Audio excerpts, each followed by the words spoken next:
good dispatcher is hard to find, but if you put the systems and processes in order, you can build them. And if you have a good dispatcher, she knows or he knows their people, the technicians. They have to know the technicians. They have to know their level of experience, their attitudes. They have to know the customers. They hold that first relationship.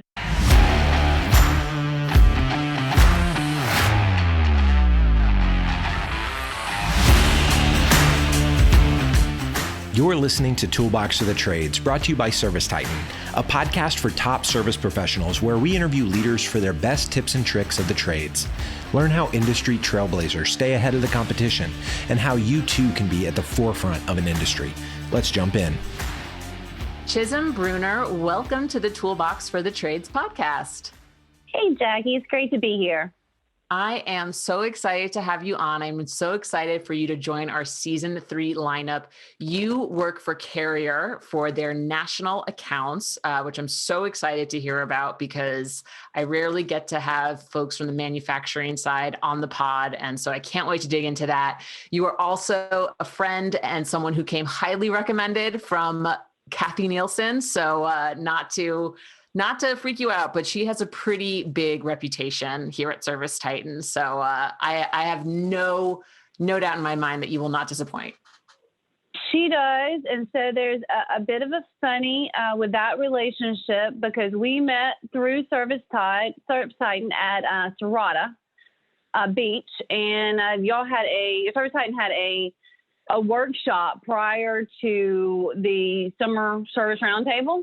And so I was in that workshop and we were, kind of looking at dispatching and that type of stuff. And I was listening to Kathy and I'm like, she knows her stuff. And I know that sounds so funny, but from one kindred spirit to another who has run dispatching and run offices and knowing how important that is, a lot of people teach sales and a lot of people, teach operations. But when it comes to the real art of dispatching and using your software to make profit, there's not really a lot of us. And so that's actually how she and I met for the first time. Oh my gosh, I'm so happy that ServiceTitan helped facilitate that relationship. I'm going to have to share that with my events team. Oh my gosh, that made me so happy. I didn't know that.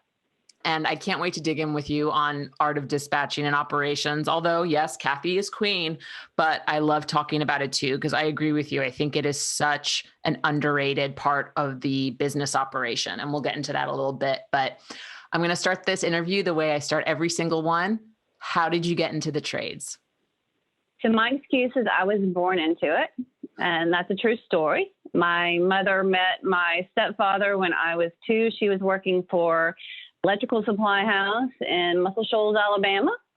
And they hit it off. One thing led to another. And we kind of tell this joke, although I'm not sure if it's true. Somebody said, don't lose your family and your business. And my parents transferred that into, we're all going to work.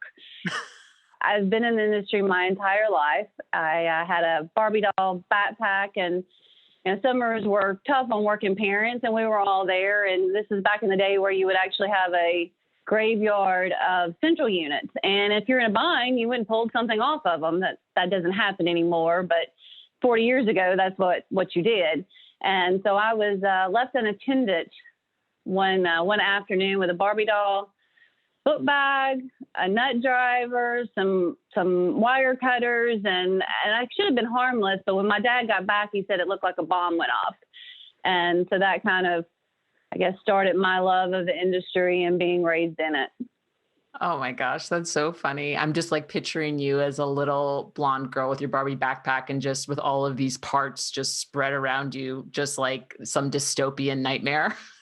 Oh, they're awesome. They're shiny and pretty, and wiring diagrams were apparently my favorite, which was not necessarily a good thing looking back, but yeah. Very, very cool. So what kind of path did your career take? So I know that you've worked for some really impressive organizations in addition to Carrier. So from Barbies and playing with spare parts, where did you go from there? And how did you end up at Carrier? So my story's, I guess, so strange you can't make it up. Born into it, loved the business, loved the industry. And my dad did, he felt like you had to do everything to understand what you were asking as a leader. He took that very, very seriously. And I really learned that from him is, if you ask people to show up and work for you and they do their job, you've got to do your job and make sure that they have work and that they have systems and procedures. And so, we did everything as kids from cutting the grass and washing toilets to then you move up and you get to be a parts runner, and then you move up and you get to be a helper, and then eventually you get to be dispatcher. And then I think when I was about 17 or 18, he realized that I wasn't going to go away. I mean, it was kind of cute, until then. And then he told me, if you're going to stay in this business, you're going to have to get tougher skin. That's not exactly what he said, but I can't repeat what he said on here. And you're going to have to make friends smarter than you. And he was right. That is key to being successful, maybe in any industry. But from there, I went to college. I went to University of North Alabama and got a degree in marketing research. And because he said you had to have something to fall back on in case this doesn't work out. And so I stayed in the business and became eventually the GM, and just to do what everybody does in a family business, right? You work the business, you help the community. And then one day my dad went to a mixed group meeting in Kentucky, and he came home and he said, I met this guy and he's really smart. And I went, oh. Didn't think much of it at the time, but later on down the road, he and I had a bit of a disagreement. And the way to win in the disagreement with my father was you had to find somebody that was either on his level as far as experience or an expert in said field to agree with you. So I thought, well, let's see how smart this guy is. Turns out he was very, very smart. And at the end of the day, he was a carrier territory manager at the time. And he was later my husband. So my dad was right. He was smart. I ran off with him. That brought me to Bowling Green, Kentucky. And I thought, this is going to be so easy, right? I mean, I never really planned on leaving the family business. So I had not done interviews. You never thought about any of that. And so when I got here, I'm thinking, I've got a bachelor's degree in marketing research. I've got my state master's license in HVAC. Been in the industry my whole life.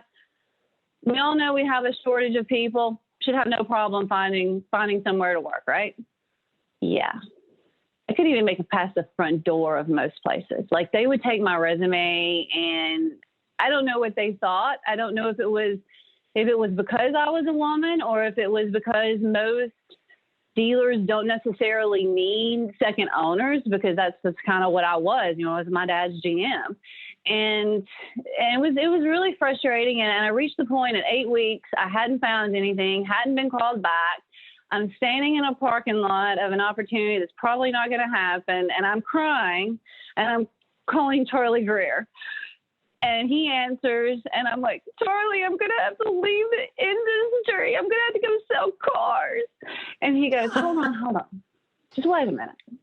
And I can hear him typing in the background. And then he goes, okay, look, there's this company, Pillar Plumbing, Heating, and Cooling. There's a job. Go apply.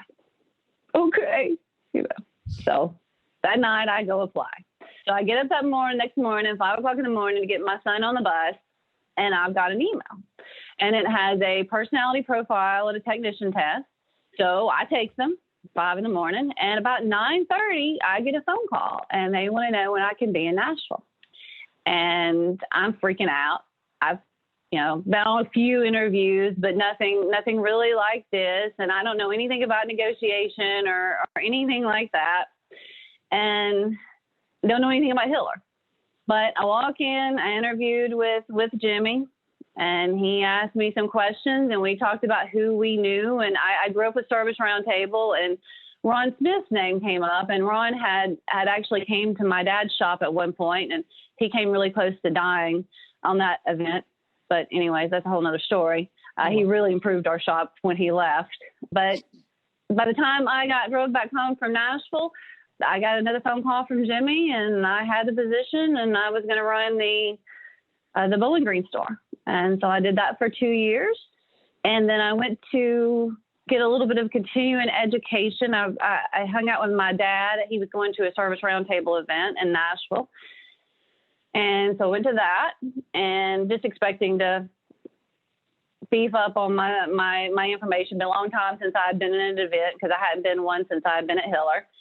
And I was watching their presentations and what they were doing in their classes. And then we went to the Jack Daniel's distillery, and I was just watching everything, and it seemed like so much fun. I can do this. This really seems like fun. So I went over to Liz Patrick, and I was talking to her, which I'd known her because she did the rebates for Allen.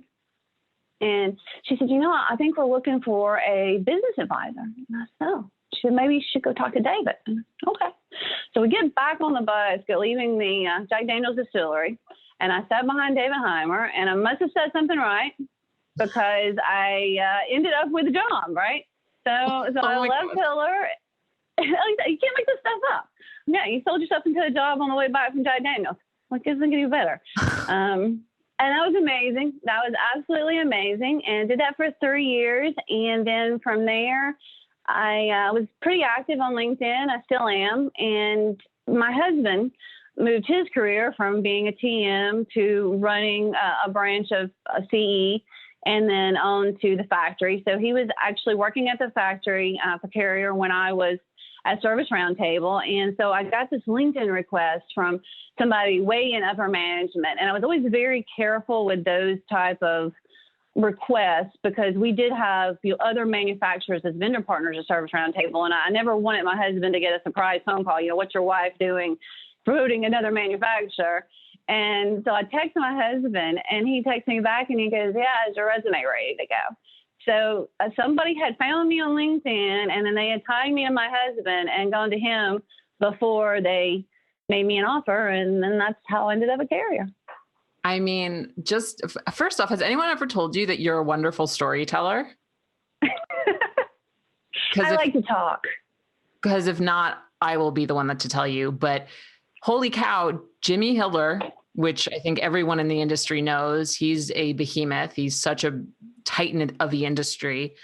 From Hiller to SRT, Service Roundtable, and then to Carrier. I mean, that's an insane resume. That's an insane trajectory. And not to mention just the glossing over of you being in Bowling Green, Kentucky, and having this just stacked, born in the trades, built for the trades resume, and not being able to get an opportunity. I don't know. That must have been very discouraging. I wonder if it was that because you were a woman. I also wonder if it's because, you were just so overqualified than maybe the other shops in that area. I'll never know, but. Well, it doesn't matter. You opened your own shop from Hiller in that area, so you're good. Yes, definitely. So what were some of these are 3 big logos, right? Talk to me about the biggest thing you learned at each of them. They were all stepping points. So, and you'll probably get tired of hearing this, but it's always systems and procedures. That's it. There's no secret. There's no silver bullet. Everybody gets excited about things, but that's really what it is. And I think, that's what it was at Allen's. And we grew from reading, the E-Myth and being involved in Service Roundtable, and then on to Hiller, which was, Allen served a small community, and then Hiller, they're pretty much the whole state, almost of Tennessee, and then location in Kentucky and in Alabama. But it was still systems and procedures, still the same school of thought that was the same as I learned when I was a kid from SRT. It doesn't really change. The scale just gets a lot bigger. And so from there, again, to SRT, it's all the same. I think the biggest thing that I learned, and the thing that I love the most about the industry and each change that I've made, is that each of them have led to each other. What I learned at Allen's helped me be successful at Hiller. Hiller taught me the systems and procedures, but it also taught me plumbing, something I had not been exposed to at all. And that was a learning curve. Yes. A lot of systems and procedures are the same, but plumbing and HVAC are not the same things. not the same things. Okay. I mean, when you get that phone call and they're telling you that that they've dropped the water heater through the ceiling. Now, in Alabama, we generally don't put water heaters in the attic. They're in the basement or somewhere like that. But Kentucky's a little different. Yeah. So they thought it was a good idea to put water over the ceiling. not something you really have happen in air conditioning. You might drop an air handler, but generally you don't have water flooding something, right? And then I got a phone call. I hadn't been in the position a couple of months, and I got a phone call from Jimmy, and he goes, "Have you seen Facebook?" And you know that's not good when you get that phone call, right? You know it's not good. And we had a little hiccup where we didn't quite seal a pipe, and we got to Service Pro got out there and got it taken care of. You know, that is something I enjoyed working at all the companies I've worked for. They're not perfect, but they make it right. And so, yeah, there was a lot of learning that. The plumbing side of business, which then allowed me to move to the SRT and be a lot more helpful to the contractors there, and then again to carriers. So I think each position has been a stepping stone of good procedures and good people. I love that you said HVAC and plumbing isn't the same thing.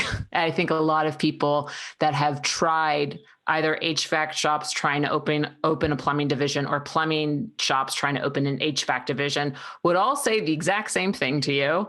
I think we tend, especially at ServiceTitan, we tend to clump them together because there are so many shops that specialize in both, but really it's very different, similar systems and processes, but the actual work is very, very different. Yes. As far as the ServiceTitan aspect and the way your software and your programs work, they work fabulously for both trades and for electricians for that matter. I mean, you can really open into it, but they are a trade, they are craft, and they're different. Yeah. So you've worked almost every position in HVAC specifically. I actually hadn't realized that obviously with Hillary, you had plumbing experience too. And we're going to get to your master's license in Alabama because I haven't spoken to a woman yet on this podcast who has her master's license. So I'm so excited. But given that you've worked at every level of the service company, what are the biggest things that owners need to consider if they want to grow? Systems and processes, get tough skin, people smarter than you, and recruiting. I think that's something that we say we do. And no matter where I went at Service Roundtable or, before that, everybody's big thing was we don't have enough people. And that's true.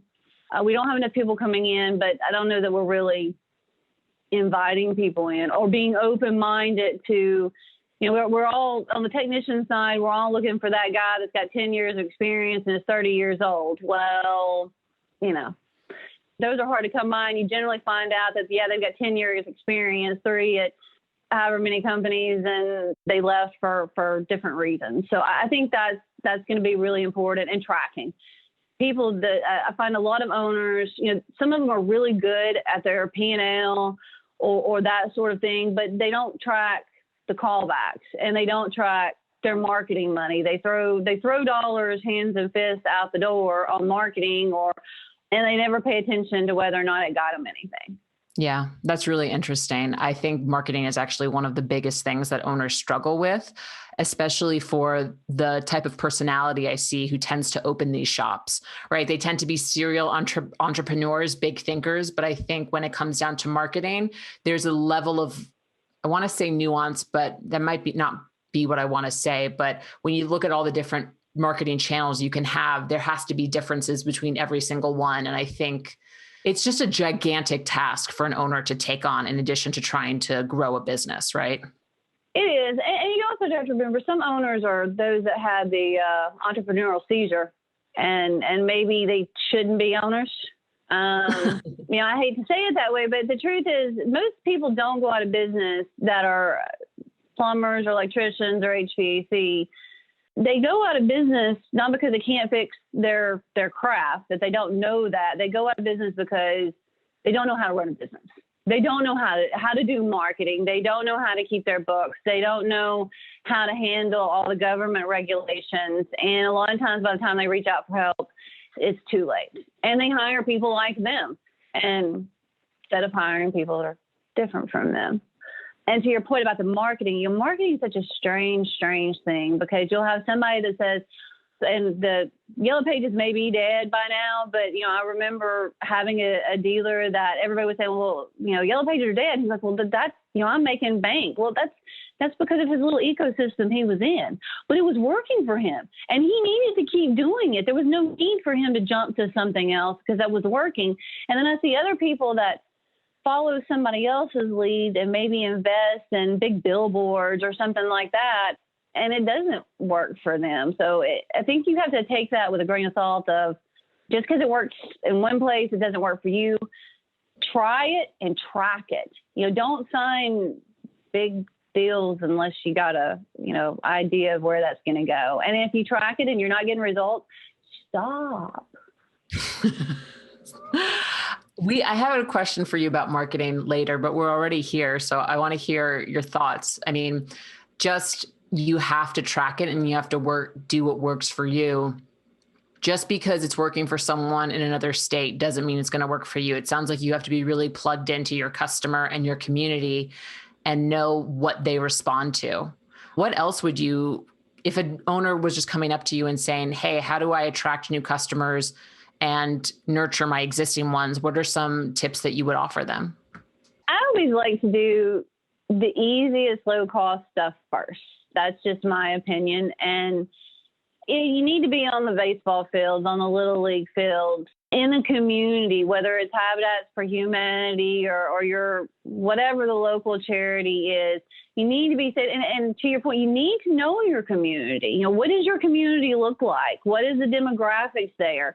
We talk about marketing to people 20 years, women especially, 10 to 20 years younger, 20 to 30 pounds lighter, right? That's what you want your person on your postcard to look like, because you want them to look like them, right? And then postcards are great. Those are a wonderful thing. And your maintenance agreements and asking for leads. When you're in the house, ask for the leads. Use the door hangers. Most of this stuff is, old school, but it still works. Then you can graduate from there to see what's next. Does radio work for you, or is there, for instance, at Allen, the Helen Keller Festival was always a big deal because Tuscumbia is the home of Helen Keller. Hiller supports the Titans. They have their deal that they do at the ball games. Again, you can take that father into different areas depending on what works for you. Yeah. It sounds like your biggest thing is you have to measure it. And then if it doesn't work for you, you got to stop doing it. Yes. You have to do it and you have to measure it. And if you don't do those two things, I've seen people try it, and you have to answer your phones. Okay. You can run all the marketing in the world, and you laugh, but I've seen it even calling for personal stuff. I've called people and then all of a sudden I end up with one of the third party, lead generators. Like I look the number up on the internet and then I'm talking to Angie's List or Home Advisor or something like that. I didn't call you. I was calling XYZ. And then they transfer you to that XYZ and you go to an answering machine. No, please do not invest in marketing until you've invested in an office staff. That's a biggie. Yeah. Well, let's even just go into there. Like, let's talk about dispatching for profit and answering the phone.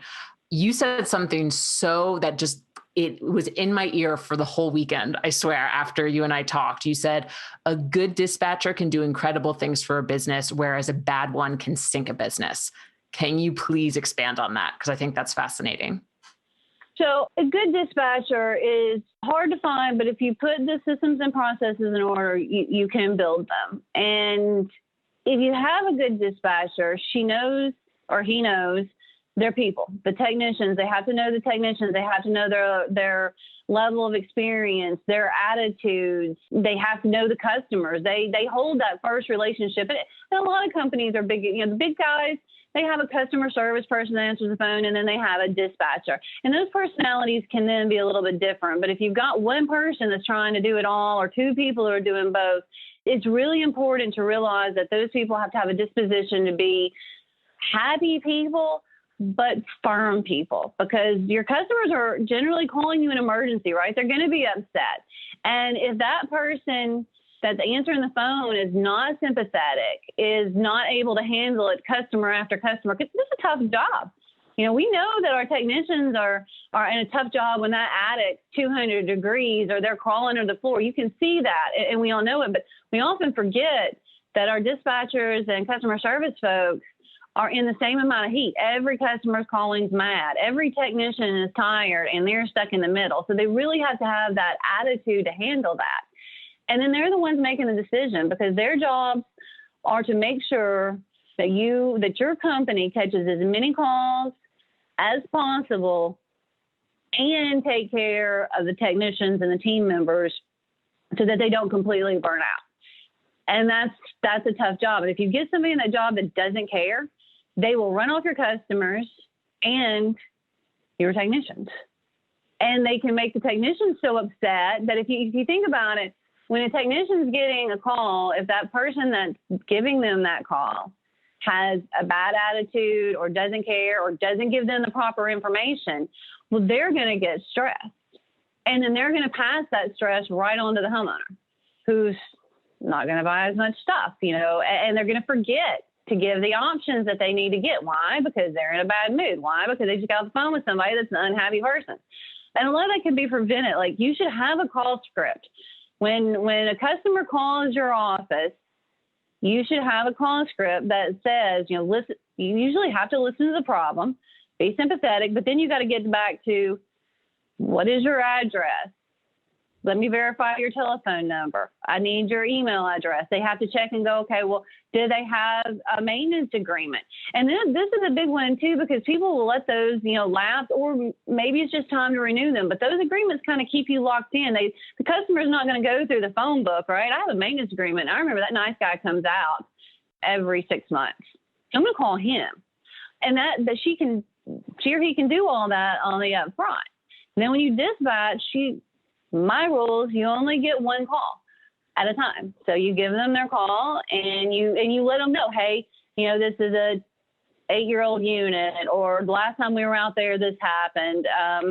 If you've got a software system, obviously a lot of those help you by having the technicians, they can read, right? But they're hot and they're tired. Maybe they read, maybe they don't. A good dispatcher will kind of help facilitate that. And they'll say, hey, remember, Ms. Jones is up for her renewal. Offer it to her. Or the last time we were out there, the unit was low of refrigerant. We need to do a leak test. Those are just little pieces of information that a good dispatcher can offer that will raise your profits. It's kind of difficult because as an owner, you won't see that on the P&L until that person disappears. And then you will see it loud and clear. Same thing as a bad dispatcher. You don't really notice that the guys aren't closing as many calls, or they're trying to get off earlier, or customers aren't booking calls. Do you track how many calls come in but don't get booked, don't get answered? Those are questions. And again, it depends on your scale. What can you invest in at the time? But everybody can invest in a script that says this is what you're supposed to do when you answer the phone. And when a guy comes off of a call, the question should be, do we have to go back? And if we do, what do we got to order? Did you order the parts? Schedule to go back? If the answer is no, we don't have to go back, well, then the next question is, how did you collect? And they need to be able to answer that question. And then from there, you give them their next call so they also don't get overwhelmed.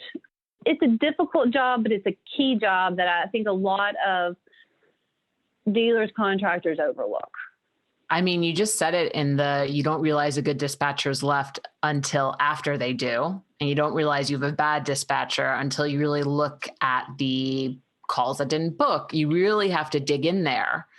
And you said something that for the first time in my time doing this job at ServiceTitan and talking to people, I never thought of it before. So I'll say it in case no one else did. But it sounds like the dispatcher really not only has to play therapist, put their therapist hat on for the customer, but also for the technician. And doing that type of mental heavy lifting can be really exhausting. And it takes a very special type of person to do it. Would you agree with what I just said? Oh, yes. Yes. If you are a female, you are the work wife, mother, whatever. And it is tough. The guys your technicians are doing a lot of hard work. And They are. an example of a situation that not everybody, thinks about, but I had it, and it works both ways. With plumbing, it's a leaking water heater. With air conditioning, it's a condenser blowing the breaker. These are, in the industry, calls that are generally going to result in a replacement of something. Those are kind of like red flags. If your water heater is leaking or your compressor's throwing the breaker, you're probably about to invest in a new system. Now, that phone call comes in at 8 o'clock, 9 o'clock in the morning. You're going to have a fight on your hands because every technician wants to run it. Why? Because they know it's a big call. It's going to go to their numbers. If you're a company that's tracking numbers, you should be tracking numbers. If you're not, and they know they're going to be down for 4 hours, right? So they're not going to be driving all over town. They're going to go to the job and they're going to replace the water heater, or they're going to be turning over a lead to a salesperson to close it, or if you have selling technicians, you're going to be selling the unit, right? So those are fantasy calls at 9 o'clock in the morning. The same call comes in at 3:30, and it's a ghost town. They all disappear. Because guess what? It's going to be a 4-hour call, and they're going to have to work over. And I actually had this one tech that was so mad at dispatch, and he was like stomping his feet mad. And he said, she just knew she was going to ruin my day. She knew I had a date tonight. And it was just that moment of clarity. And I looked at him and I said, if we were so good that we could make the phone ring at 3:30 with a leaking water heater, don't you think we'd run 3 of those calls a day and go home? But we're not that good, and you're not that special. Please go run the call.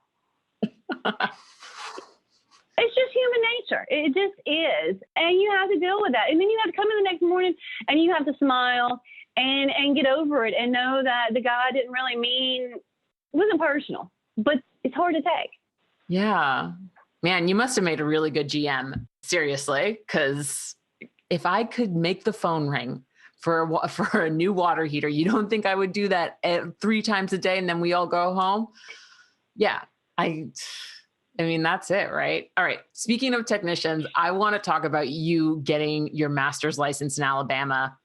What was that experience like?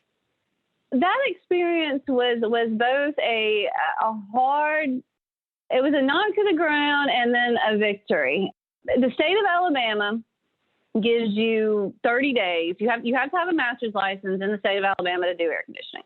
Now, it's different in different states. Like the state of Kentucky, you have to have a master's license, but every man that is under you has to have a journeyman to ride by himself, or you have to have a helper. The laws are different. With the state of Alabama, you have to have a master in place, and then everybody else has to have their EPA cards. You have to have a journeyman for gas. But regardless of that, basically, I decided to get my license because if anything happened to my dad, my mom would need a backup. Our company would need a license holder to take care of things. And the qualifications are 2 years under a master, or 1 year under a master and the trade school. I had 15 years of W-2s when I turned them in, and they turned me down. They said I didn't qualify to sit for the test. And it's kind of speculation, if you want, on why that was. And I got my letter that said, you can't sit for the test, and you don't qualify. And I did what every good Alabama girl does. I went to walked out of the shop door and went and sat by the side of the cornfield and cried. And then I dusted myself up and I went back in the shop and we did something about it. And if you have enough people write a letter that says you know what you're doing, I hate to say it, kind of like the gun permit, you got enough 3 people to say you're not crazy, they'll give you one. They'll let you sit for the test. And so I went to Alabama Power, actually, because it was a fairly tough test. Most people actually don't pass it on the first try. It is open book and it's 4 hours, but you better know your stuff because you're not going to be able to read all those books. And I went to Alabama Power for a prep course. That is also known as the Chilton Hilton. So should anybody listen to this and go to Alabama Power, know that there's this great Mexican joint there, and they serve margaritas in fish bowls. However, the cops are sitting right down the street, so I suggest you take a cab. I didn't learn by experience. They literally tell you that the first day of class. Do not go to the Mexican restaurant and leave if you have been drinking. Great class. So then I go to Huntsville to take the test, and I walk in and I'm expecting, a bunch of guys, because there's not that many women in the industry, right? And the room is full of young ladies. I'm thinking, wait a minute, where did all of you come from? But then I start asking questions and come to find out they're all there for their cosmetology test. And that was kind of a moment in my career. And don't get me wrong, this pandemic has made me realize just how important my hairdresser is. I mean, she's essential, let me tell you. But as somebody that at that time was looking for technicians and other positions and not finding anybody, you kind of want to go, do you really want to do nails, or would you like to do something else that you don't have to go to college to do? And I think that, and that always kind of bothered me. And I think that's why I've kind of made it my point to reach out to young ladies and go, this is an option. I know you're not thinking about us, because when you're in school, you go to the career days and we don't make the appearances we should. But regardless, that was a victory too. Is I was sitting there and there was 3 other guys that were there to take the test, and it was like a bad music video, because you had all the computers and the lady was watching us from behind a glass, and it was 4 hours, and people would they would take their test and they would leave, and you would kind of hear people, because you knew as soon as you hit that enter button, you knew if you passed or failed, and it was really important, right? And so I'm sitting there and I'm checking everything, and I'm checking, and I don't even realize I'm so into it that I'm the last person in the room, and I've got my countdown, and I know I'm about out of time. I got to push the button, and so I took a deep breath and I pushed the button, and the screen pops up and it says you passed, and from behind me, the lady that is giving the test jumped out of her seat, clapping and yelling. I mean, she didn't know me from Adam's House Cat, but she was cheering for me because she knew, and she told me, she said, I don't know that I can't remember a woman taking this test. And she was just really rooting for me. And it was that moment like, okay, I got this behind me. I've got this under my belt. Oh my gosh. I absolutely love that. And also kudos to you for chatting with more young women. I've actually adopted saying this myself. And I know people who work at ServiceTitan, some who have kids who are teenagers, are saying that to their kids. Like, just so you know, these are really good careers and you can make very good money if you work hard and you know your stuff. So you got your master's license so that in case something happened to your dad, you could work at Allen. Everyone could work at Allen's under your master's license. Did you ever run calls as a technician? I did. That was kind of a short part of my life. I think one of my most memorable calls, and another thing that makes me, this call was a turning point for me of how important we are. People, we don't like to talk about ourselves as an industry. See somebody says, oh, what do you do? Oh, I do air conditioning. Oh, okay. You do air conditioning. Somebody says I'm a lawyer. Oh, wow. You're a lawyer. That's great. Well, okay. But, we used answering service, and if the call came in after hours, it would go to the on-call technician. If the customer called back, say in an hour, and said I hadn't heard from anybody, the call was coming to me. And then I had to make a decision on whether I was going to get a technician up or whether I was going to, what I was going to do about it. Well, it's 3:00 in the morning, and much like it is, every 6 years in the South, it had snowed. And the voice on the other end was a longtime customer, Mr. Young. He had recently lost his wife. He was elderly, and he was also legally blind, and he didn't have any family. And of course, I knew all this because he'd been a longtime customer. Right? We've been to his house a ton of times. We had a relationship with our people. And so it's not like I could say, oh, go get a hotel room or go buy a heater at Walmart, right? He couldn't leave his house. And so I said, I'll be there in a minute. Well, I think he missed the I'll be there part, because when I showed up at the door, and he realized it was me, this look came on his face, and it was just so sad.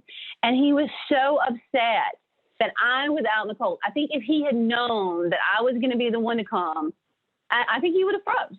I mean, because he had this, and I learned this later, as I drank hot chocolate on the couch after getting the heat back on. He just treated his wife like a queen, and he thought that all women should be taken care of, and absolutely shouldn't be running around in coveralls and gloves at 3 o'clock in the morning in the snow, right?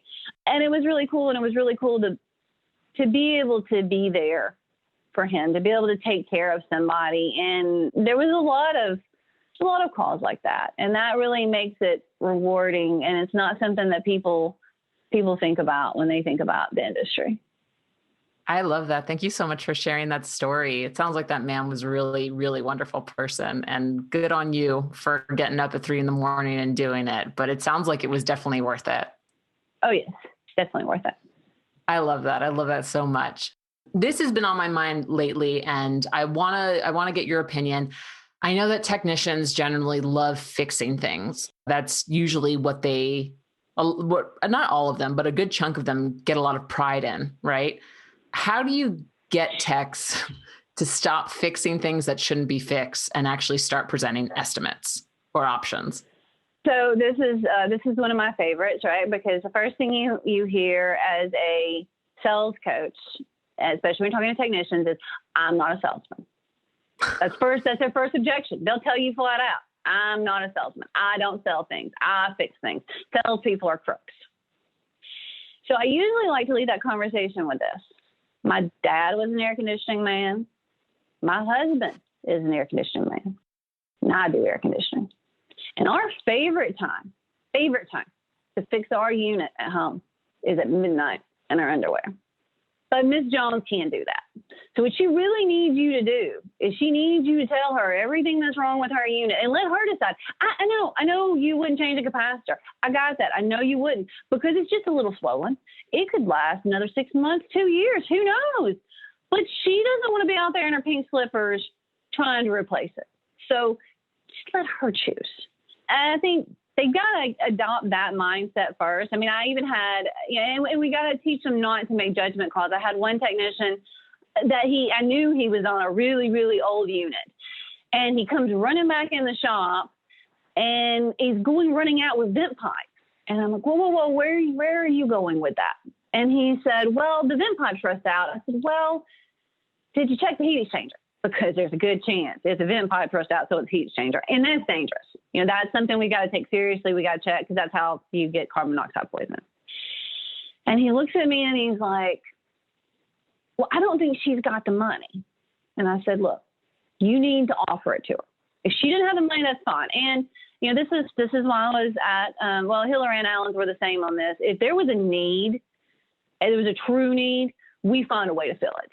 And I said, look, Mark, just do what I ask you. Just do it. And if she says she can't afford it, you let me know, and I'll see what I can do. She's like, okay. So out the door he goes.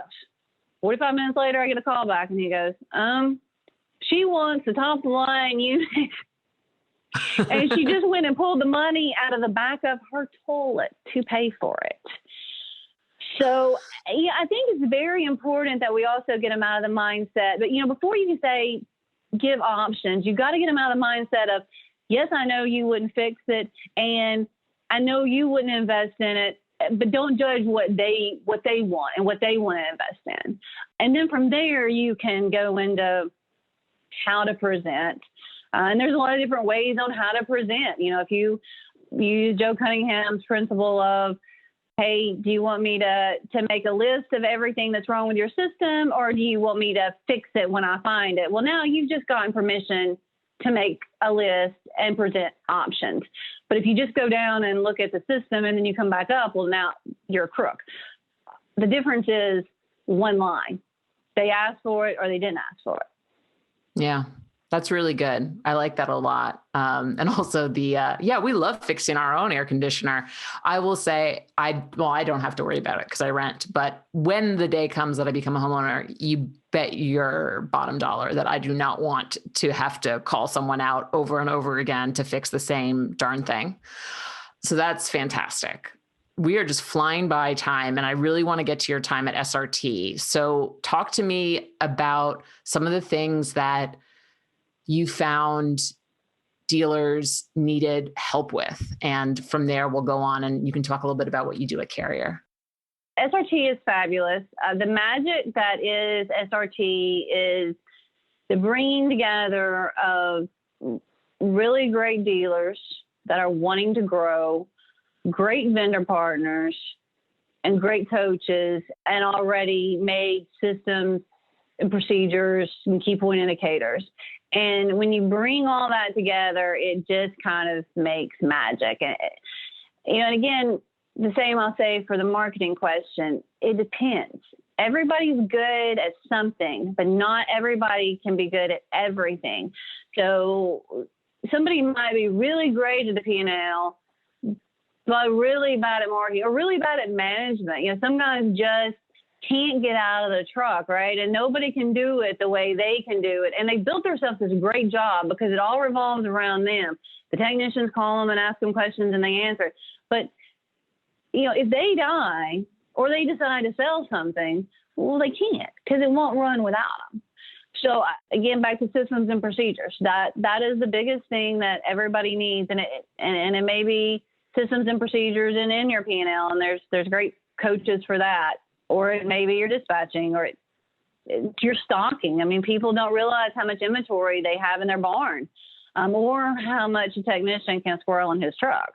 You do inventory on a truck, and they love some electrical tape and steel files, let me tell you. And breakers. Breakers are important. Can't walk past a shelf with breakers on it without taking them to the truck. Got it. Yeah. I mean, I think that's the benefit of networking groups like SRT and the other ones that we've mentioned on this podcast is just that you come together, you chat with folks who have the similar goals as you, and you just exchange information. I'm just constantly blown away at how great the trades is at sharing information with one another. I'll just say that. I said that recently on another podcast. I'll say it again. Blows me away at how helpful everyone is with one another. And you have to be willing to be vulnerable. You have to be, if you're going to be successful in one of these groups, you've got to be vulnerable and say, I don't know. Don't fudge your numbers. You didn't come to fudge. Nobody came to judge. Be honest. And somebody in the group has faced the challenge that you're facing, no matter what it is. And they know the answer. And they'll, like you said, they'll share, they'll help you.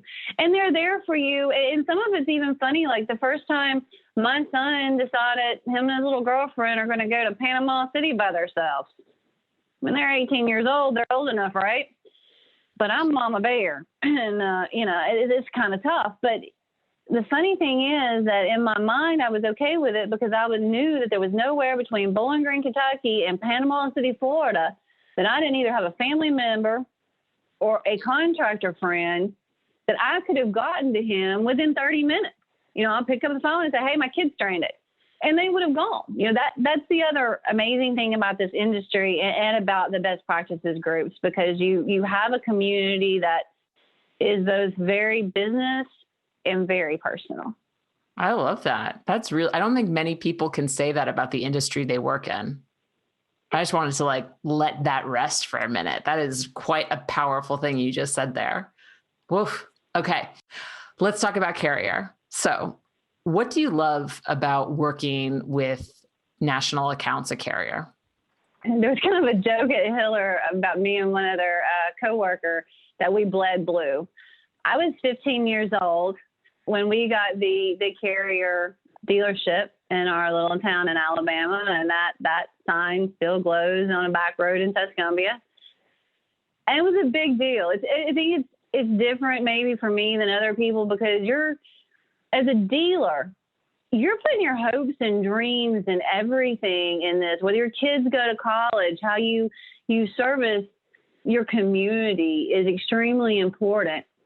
And so having that part of it, and then, I did run off the Carrier TM, right? So I found the love of my life through that in the industry, and the little blue oval is there. And it's a world organization. So back, Alan served a little community and it does a beautiful job of doing that and supporting its crew. Hiller is a bigger community and more people that we support and more homeowners that they service. SRT is It's national for the U.S. and Canada, and there's members in Australia too. So then you've got this bigger community that you can influence, that you do your job right, and the decisions you make, you take seriously, because they're going to help another Chisholm go to college or reach their dreams. And maybe that dream's not in air conditioning. Maybe they do want to be a lawyer, right? And mom and dad can afford it because these people made the right moves. And then when you get to Carrier, you've got a world organization. And you take that seriously, and our impact on what we do. I mean, our OptiClean was rated one of the top 100 inventions of 2020. And it wasn't even, thought about until April hit. And then we realized that, our engineering team went, we need something. This is going to be a problem. And they did something about it. And so if we do our job right, and we help our distributors and we help our dealers and they help their homeowners, you just got a really big impact to make a difference in the world. And maybe that sounds a little crazy, but I think it's important work. Oh, no way. It's not crazy at all. I actually say that about my career at ServiceTitan. It's like, before working at ServiceTitan, I worked for a couple other software companies. A handful of them don't exist anymore. Not to say they were bad companies. They were great, but ServiceTitan served such a humongous need. I think we processed something like we serviced 11 billion customers in the US and Canada last year in 2020. Through ServiceTitan, like folks, they used 11 billion homeowners used ServiceTitan through our customers. So that's a giant impact. So I'm totally on board with you on that. I think that's wonderful. And I love that you just mentioned the top invention of 2020. What was that called? One of the top inventions of 2020. It's the OptiClean negative air machine. Got it. And I will ask you this as a follow-up. How should dealers weave in the value adds of their equipment in their customer messaging? I've seen a lot. I know marketing for a dealer obviously comes from like the dealer's message and who they are and the promises they make. But what suggestions would you give now, being on the manufacturing side, of like, hey, here's some other ways that you can weave in Carrier into your messaging with customers? Yeah, I think when you're picking a manufacturer as a dealer, you have to, and it's going to be more critical now. I think now is the time to really start paying attention to what's going on, because we've got some major regulations that are going to be happening in 2023. I don't know if you were with ServiceTitan when we had the R22 changeover, but that was a situation where we saw a lot of manufacturers move to be compliant, change their lines, get the process right to meet the regulations. And then we saw others that went looking for loopholes and didn't comply. And I think that is something that all the dealers should have their eyes on right now, is who is going to lead the field on some of these decisions. If you're in California, right now we've got ultra low NOx. And again, some manufacturers chose to comply with the regulations and others just chose not to sell in those counties. And I think that should speak volumes, right? As far as weaving it into your customer, you're the expert. As a dealer, you are the expert, and you need to be the expert. That means you do need to know the equipment. Learn about the features and benefits, and learn about the features and benefits to yourself. Like, for instance, our furnace, I know the gentleman that first onboarded me at Carrier he was looking at me like my hair was on fire. And I do think sometimes my coworkers look at me like that, because I'm a dealer. That's where I come from, who I am. I'm not an engineer. Sometimes I fall off the wagon. They're talking about things and they're totally over my head, but I'm looking at this furnace and I'm like, well, we've got these knobs and just take the door off. You don't have to have your drill to do this. And they've got a safety switch that holds in really tight, and so that the door doesn't fall off, and they've got a blower wheel that you can just pull out. And he's the guy's telling me all these other things, and he's just grazing over those few things I mentioned. And I'm like, wait. You don't know what's cool about this. Because what's cool about this is what technicians do, okay? They go to their call. They're supposed to put their shoe covers on, right? You put your shoe covers on. You knock on the door. You take 2 steps back. You say, hi, Miss Jones. You pet the dog. Ask to pet the dog first, pet the dog. Then you ask where the furnace is. They say, oh, yeah, it's in the basement. You go down the basement. You're supposed to have your tool bag and all your stuff with you, but you don't, because they don't because that's just the way it is. And they get down there and they need a drill. And so then they go back up the stairs.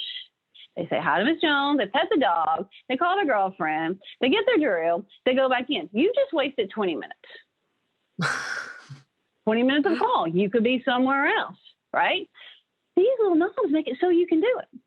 Another thing that is fabulous for happening is you go and you work on a unit and you put the door back on, but they didn't put it on tight enough. And it doesn't come off immediately because that would be convenient. No, it comes off at 10 o'clock at night. And when it does, it's in the attic and it rattles off, and then the safety switch trips, and then you have what's called a callback, which you can't charge for on overtime.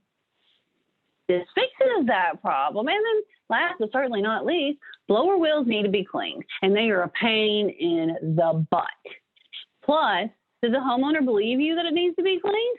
Maybe, maybe not. Pull it out, go, hey, Miss Jones, do you want to be breathing this? And she, of course, says no, because she doesn't, and the machine needs to be maintenance anyways. And then they clean it right there and then shove it back in. If you've got a maintenance agreement, that's the reason that it includes that.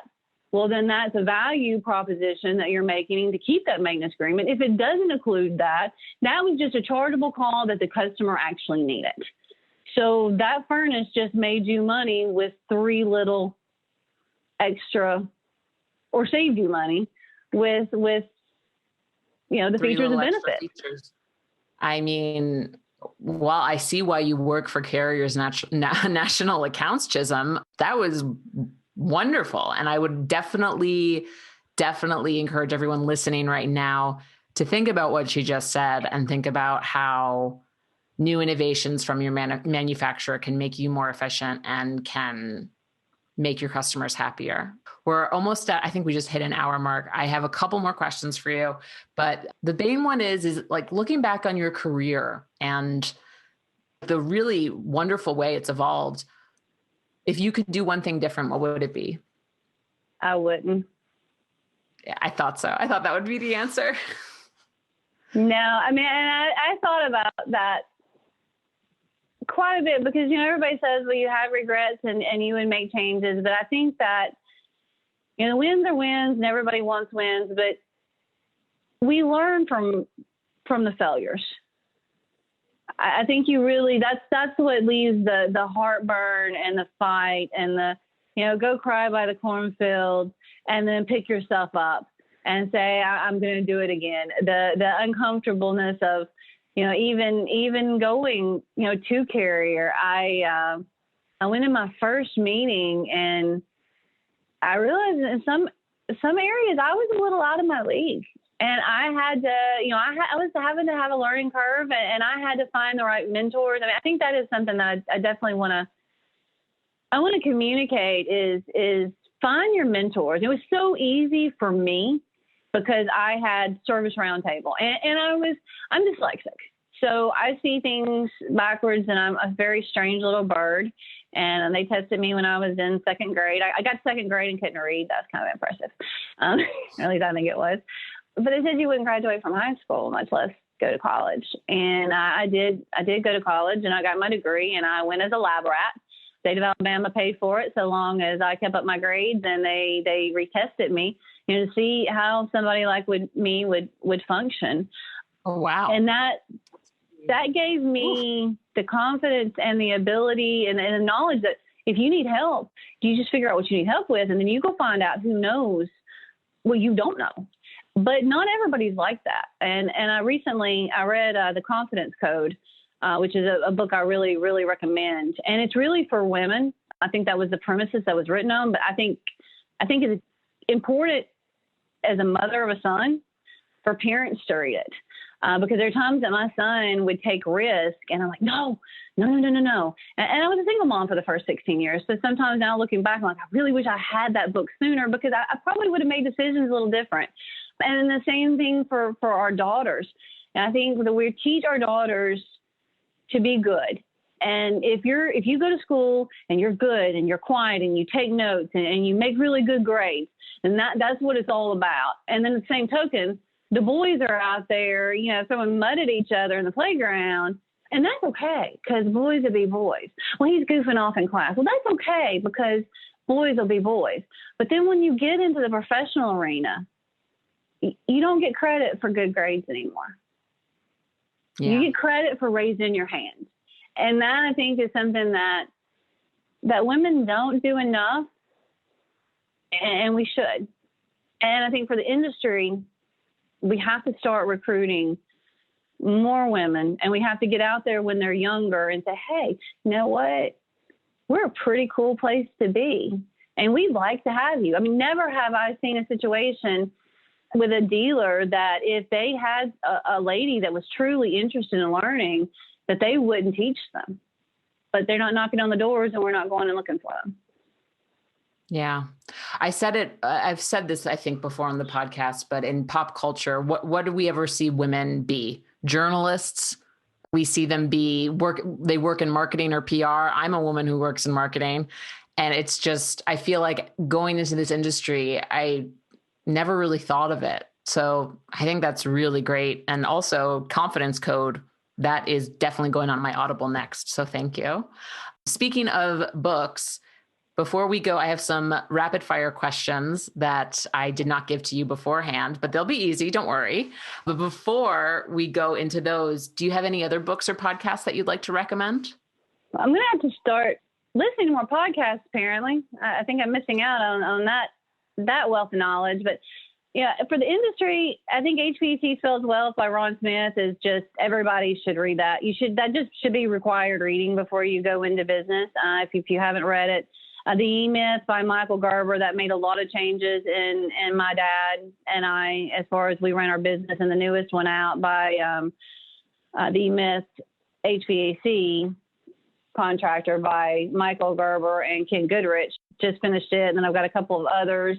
Greg McAfee's got a book out, and so does Chris Hunter and Ben Stark. Haven't read those yet. They're on deck. I also think that, How to Win Friends and Influence People is an old one. And I was surprised when I went back and read it that Carrier is actually mentioned in that book. He was hired to train at Carrier. Yeah. So I thought that was pretty cool. And then Lead the Field by Earl Nightingale, Selling in Tough Times by Tom Hopkins.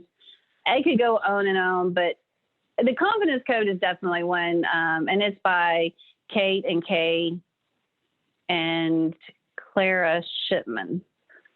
Kate and Kay is kind of hard to say, but that's their names. Amazing. Thank you. All right. Ready for some rapid fire questions? I promise they're quick. Don't think about them. Just answer them. Ready?